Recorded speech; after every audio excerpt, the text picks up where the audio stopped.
Hi guys, and welcome to the Photography Accelerator Workshop. My name's Luke and today we are in Dartmoor. Now Dartmoor's a really beautiful location in England. It's so bleak and different to the rest of the UK, and for that reason is why we're here. So we're in a place called Wistmans Woods, which is a really ancient wood here in Dartmoor, and it's on the side of a valley.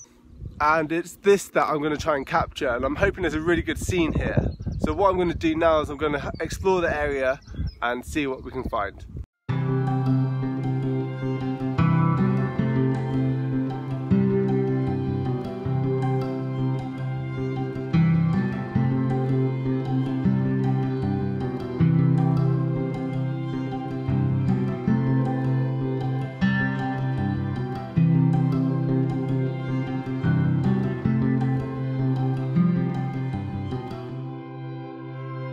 I've just found my first scene. This is right behind me over here. As you can see, you've got these trees just in the background here. And then if you look lower down, you've got the boulders. Now it's that I think is going to create a really good shot. So that's what I'm going to focus on for this scene here. So before I start taking the shots, I'll just talk to you about my camera setup. It's really bright day today, so I'm probably going to have a low ISO, maybe about ISO 100, 200 perhaps. And because it's like a landscape setup or maximum depth of field, probably going to be shooting close to aperture 14. Now when it comes to shutter speed, well, that's whatever it has to be to balance the shot, just to try and get the perfect exposure and pull out the details in the shadows, and also make sure I'm not overexposed in the highlights as well. So when I take the photo into post-processing, I know that I'm working with the most amount of detail possible.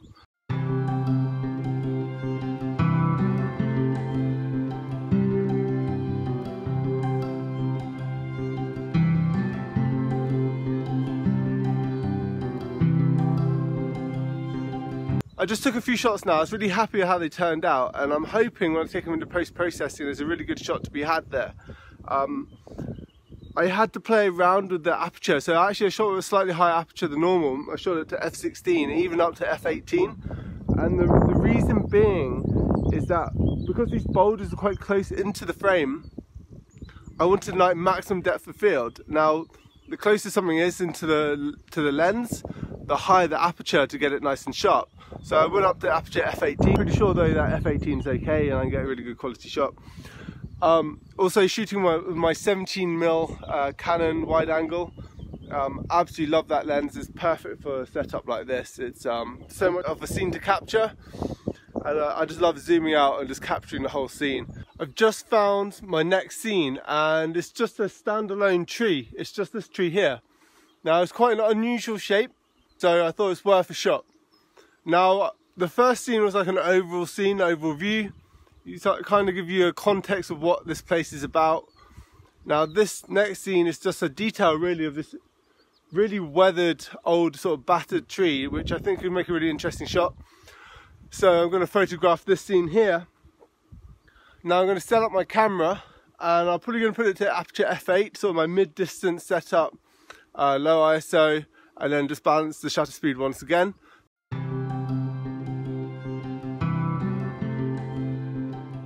I've just taken a few shots and happy with how they turned out.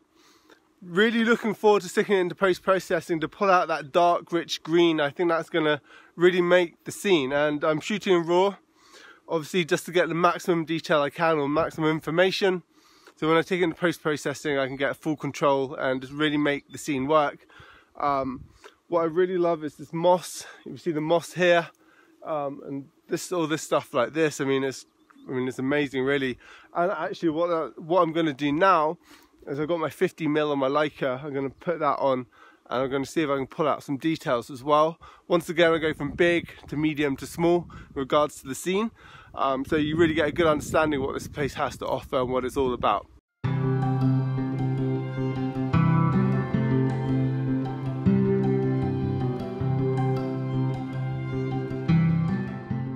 I just took the shot, so the detail shots, and my camera settings for that were 1.4 aperture, really fast shutter speed and very low ISO, and you're just pulling out all the little details that I think will just be really interesting. And predominantly it's this green moss. For me it symbolises like health and well-being and tranquility and stuff. So those kind of shots that's what I want to try and get across. is how I'm going to process it as well. And it's just this kind of tells that full story. So we've gone from the large scale scene into the slightly more medium distance shots, and then we're going into the details as well. I've just found another scene actually which I think could be quite interesting, and it's these boulders looking down into the valley, and I think that's a really interesting shot. I love the green moss on the boulders, I love the dry wood, the sort of the dead trees and all the sparse area, and then it's got the backdrop of the valley as well. Actually, what I've just realised is there's some boots hanging on to that branch over there. I think we're going to take that as a second shot as well. I quite like that. It's a bit bizarre. I think that'll be quite an interesting story to tell as well. So what I'm going to do is going to take some more shots here.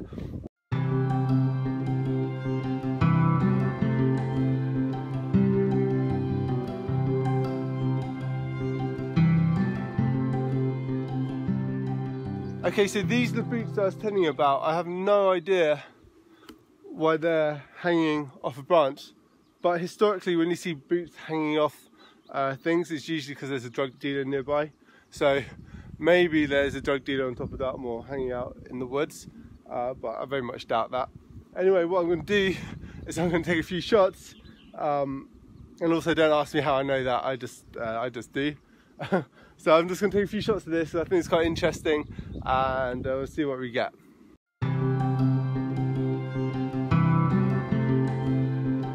What I've done now is I'm probably going to take my final shot of the scene here, and I've just schlecked up the hill of the valley to try and get a higher advantage point in shooting down. And I'm going to take the shot anyway, but I don't think it's going to work. It kind of loses that magic and that charm of enchanted wood in brackets. And when you come out of it, you just, although an incredibly beautiful scene, you know, the moors is incredibly beautiful, you just don't get that sort of magical shot. So I'm going to take the shot anyway, because I think it's still a nice shot.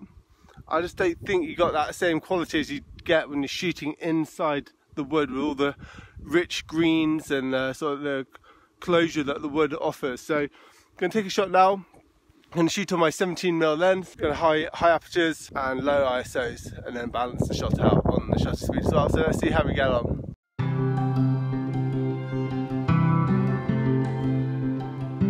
Taking a few shots now, and that's me done for the day. I'm really happy with the results I've got so far. So hopefully you enjoyed this video, and if you do, please like and subscribe to our channel as we're trying to grow it. And if there's anything you want us to show you, then just let us know in the comments and we'll do a video about that as well. And I wish you all the best in your photography.